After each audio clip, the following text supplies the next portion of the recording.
میرے محترم مکرم محتشم بزرگوں، بھائیوں، با اخلاق دوستوں، بفضلہ تعالی میں اور آپ اللہ کے در پر اپنی جبینوں کو جھکانے کے لیے حاضر ہوئے۔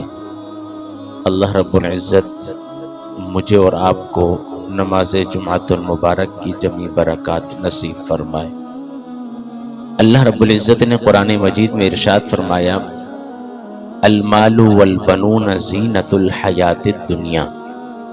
فرمایا یہ مال اور جو تمہارے بیٹے ہیں، فرمایا یہ دنیا کی زینت ہے۔ یہ کیا ہے؟ دنیا کی زینت ہے۔ والباقیات الصالحات، اور فرمایا جو تم نیک عمل کرتے ہو وہ باقی رہ جاتا ہے۔ دوسرے مقام پر اللہ رب العالمین نے ارشاد فرمایا، وَاعْلَمُوا أَنَّمَا أَمْوَالُكُمْ وَأَوْلَادُكُمْ فِتْنَةٌ۔ فرمایا کہ اور جان لو تمہارا مال اور تمہاری اولاد بڑی آزمائش ہے۔ اب یہاں پر دو باتیں ہیں۔ ایک اللہ نے فرمایا المال والبنون زینت الحیات الدنیا، دنیا کی زینت مال اور دولت کو قرآن کہتا ہے۔ اب دیکھیں یہ دونوں چیزیں بنیادی ہیں، مال بھی بنیادی ہے اور اولاد بھی بنیادی ہے۔ اب اگر اس کو میں مثال دے کر سمجھاؤں تو آپ بات آسانی سے سمجھ جائیں گے۔ دنیا میں کوئی بھی چیز آپ لینا چاہیں تو بغیر پیسے کے نہیں ملتی، بغیر مال کے نہیں ملتی، اور دنیا میں آپ جتنی بھی محنت اور تگ و دو کرتے ہیں وہ اپنی اولاد کے لیے کرتے ہیں۔ اللہ نے اولاد دے دی، آپ کہہ دیں کہ بیٹا تم پیدا ہو گئے بس جاؤ اب محنت کرو، آپ کہیں کہ نہیں جی میں اور میری بیوی بس کافی ہیں، لیکن نہیں، باپ کے دل کے اندر اللہ نے اولاد کی محبت کو بسا دیا۔ اب آپ غور کیجئے گا، اگر ایک اولاد رات کو بخار میں تڑپتی ہے تو مجھے بتائیں باپ چین کی نیند سو سکتا ہے؟ یہ دنیا کی زینت بنا دیا اللہ نے مال کو اور اولاد کو۔ اچھا اس کے بعد اللہ نے دوسرے مقام پہ کیا ارشاد فرمایا، وَاعْلَمُوا، جان لو، کہیں یہ نہ ہو تم سمجھ لو کہ بس یہ دنیا کی زینت بنا دیا کافی ہو گیا۔ اللہ نے دوسرے مقام پہ کیا ارشاد فرمایا، ابتدا کہاں سے کی، وَاعْلَمُوا، فرمایا جان لو، انما اموالکم و اولادکم فتنہ، فرمایا تمہارا مال اور تمہاری اولاد بہت بڑا فتنہ ہے۔ اب فتنہ کیسے ہوا؟ اور دنیا کی زینت بھی ہوا، فتنہ بھی ہوا، یہ دو باتیں ہو گئی، تضاد دونوں باتوں کے اندر پایا جا رہا ہے۔ تو علماء کرام نے اس کے ضمن کے اندر لکھا ہے، محدثین نے لکھا، مفسرین نے لکھا کہ جب ایک انسان کو اللہ رب العالمین اپنے فضل سے دنیا کی مال اور دولت سے نوازتا ہے، دنیا کی مال اور دولت کے بعد اللہ اسے اولاد نرینہ عطا کرتا ہے، فرمایا جب وہ اس مال کو اللہ کی راہ میں خرچ کرتا ہے تو وہ مال اس کے لیے فتنہ نہیں بنتا، اور فرمایا جب اللہ اسے اولاد دے دیتا ہے، وہ اولاد کو صراط مستقیم کے راستے پر گامزن کرنے کی کوشش کرتا ہے، تو پھر فرمایا کہ وہ اولاد اس کے لیے فتنہ نہیں بنتی، وہ اولاد اس کے لیے فتنہ نہیں بنتی۔ حدیث مبارکہ کے اندر آپ صلی اللہ علیہ وسلم نے ارشاد فرمایا، انسان دنیا سے چلا جاتا ہے لیکن تین عمل ایسے ہیں جو اس کے مرنے کے بعد بھی جاری رہتے ہیں۔ کتنے عمل ہیں؟ اس میں ایک عمل کیا ہے، او ولد صالح یدعو لہ، فرمایا وہ اولاد جو مرنے کے بعد ماں باپ کے اس کے لیے ہاتھ اٹھا کر مغفرت کی دعا کرتی ہے۔ تو یہ عمل، یہ عادت کب بچے کے اندر پیدا ہوگی؟ جب آپ اسے دین کی طرف راغب کریں گے۔ جب وہ دین کی طرف آپ راغب کریں گے تو پھر وہ دنیا کی فقط زینت نہیں ہوگی، وہ آپ کی بھی قبر کی زینت کا سامان بن جائے گی۔ تو اللہ رب العالمین نے اگر مال سے نوازا، اولاد سے نوازا، آپ روئے زمین کے سب سے خوش نصیب انسان ہیں۔ اور اگلی بات،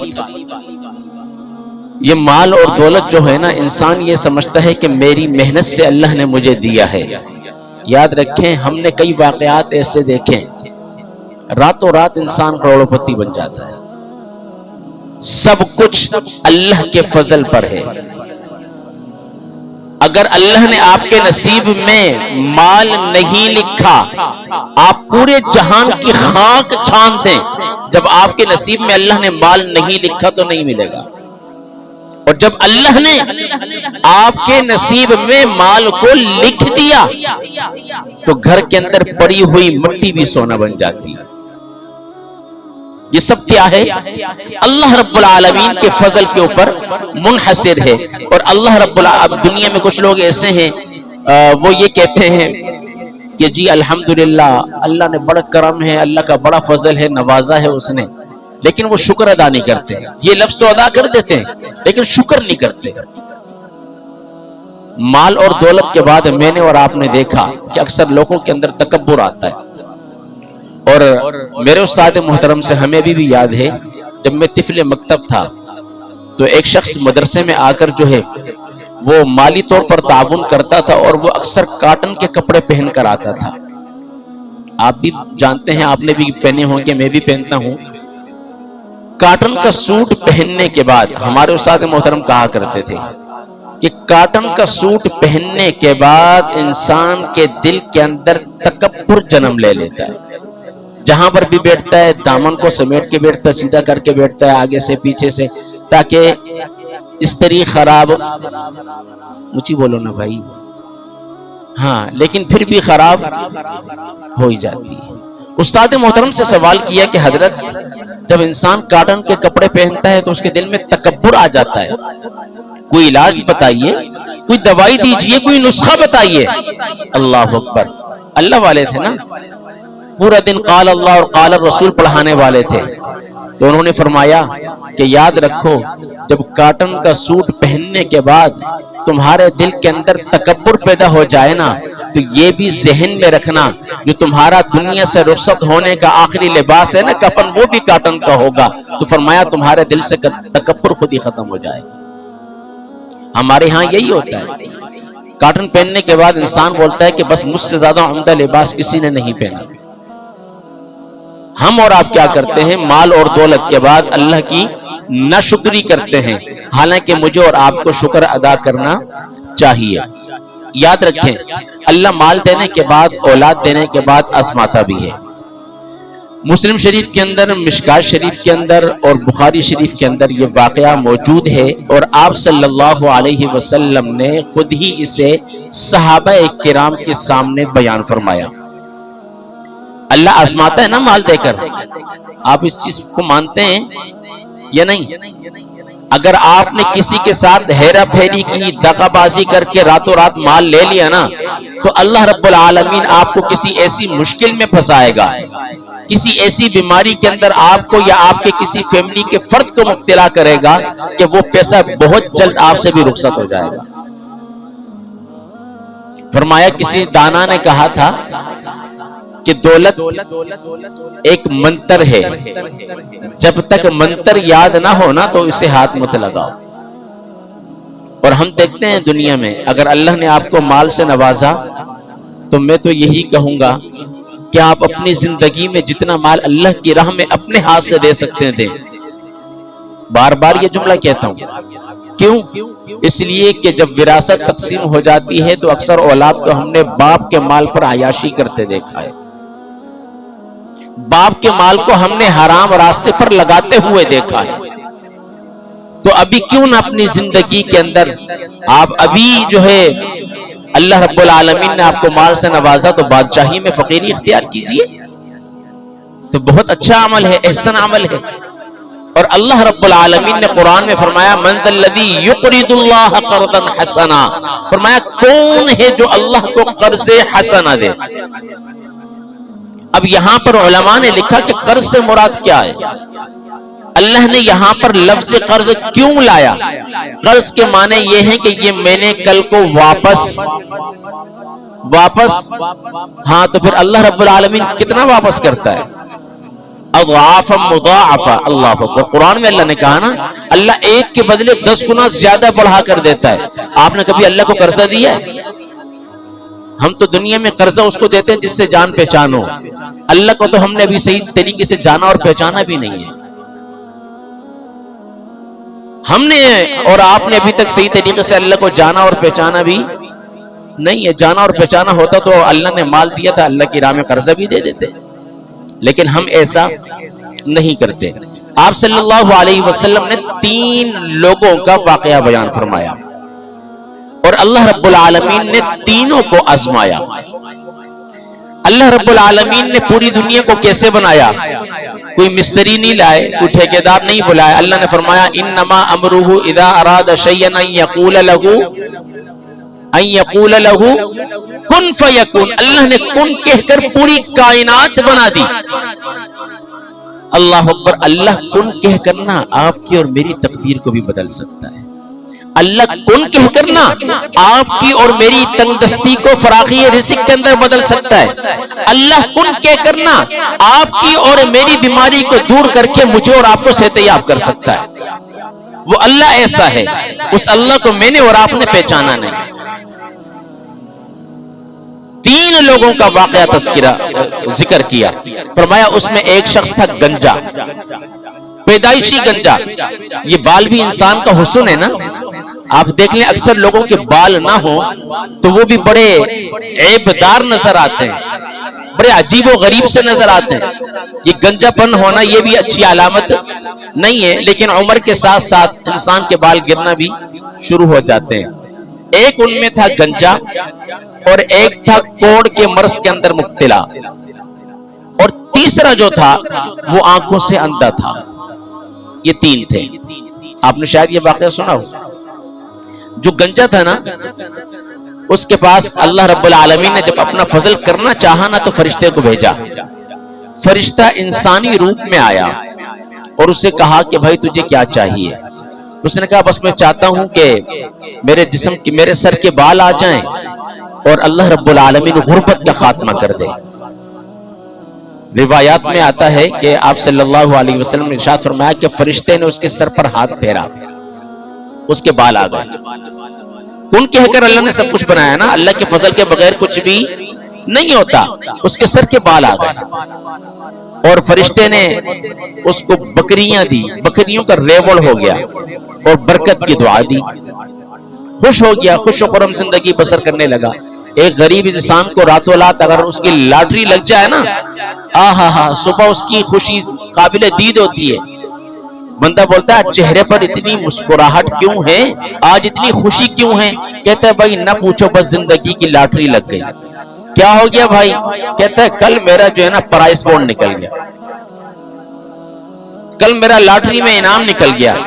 اور الامان والحفیظ, ہمارے پاکستان کے اندر ایسے چینل موجود ہیں, ایسے چینل موجود ہیں جو سرعام آواز لگا کر کہتے ہیں کہاں ہی لڑکیاں, ہمیں لڑکیاں چاہیے. موٹر بائک کا سوال کیا جاتا ہے اور پھر اسی موٹر بائک کے اوپر بٹھا کر اس کو رون دیا جاتا ہے. آپ کی اور میری بیٹیوں کے ساتھ اتنی سرعام بے حیائی. آپ سوچیں نا, آپ کی بیٹی کا نام لے کر کوئی محلے میں پکارے تو آپ اسے چھوڑیں گے؟ ہمارے معاشرے کے اندر تو یہ ہو رہا ہے. ہم بے حیائی کو فروغ خود ہی دے رہے ہیں. اور آج کیا ہوتا ہے ماشاءاللہ, اب تو سردی آ گئی ہے, اب تو بے حیا لوگ بھی پورا لباس پہنیں گے. میں تو دعا کرتا ہوں خدا کرے پوری زندگی سردی ہی رہے. اکثر امیروں کے بچے نا, مال اور دولت والے, ان کی جو فیملی ہوتی ہے, خواتین خاص طور پر جو بچیاں ہوتی ہیں, ان کے وجود پر لباس ہونے کے باوجود بھی ایسا محسوس ہوتا ہے کہ ان کے جسم پر لباس نہیں ہے. وہ کسی شاعر نے بھی کہا تھا نا, کم لباس تنے عجیب لگتی ہے. کہاں یہاں تک بازو. مرد اگر شرٹ پہن لے تو وہ بھی عجیب سا لگتا ہے, وہ تو خاتون ہے, وہ تو عورت کی ذات ہے. اور کپڑے اتنے باریک, اتنے پتلے کہ انسان اپنی آنکھوں کو کتنا جھکا کر رکھے گا, کہاں تک جھکا کے رکھے گا. کیا کہا کہ کم لباس تنے عجیب لگتی ہے, کہا امیر باپ کی بیٹی بھی غریب لگتی ہے. غریب کی بیٹی ہوگی نا تو سر پہ دوپٹہ ضرور ہوگا, اگرچہ وہ کئی جگہ سے پھٹا ہوا کیوں نہ ہو, لیکن اس کے سر پر ضرور ہوگا. اور ہماری والیوں کے کیا ہو گئے, وہ سر کے بجائے گلوں پر آ گئے, کاندھوں پر آ گئے. تو کہا کہ کم لباس تنے عجیب لگتی ہے, امیر باپ کی بیٹی بھی غریب لگتی ہے.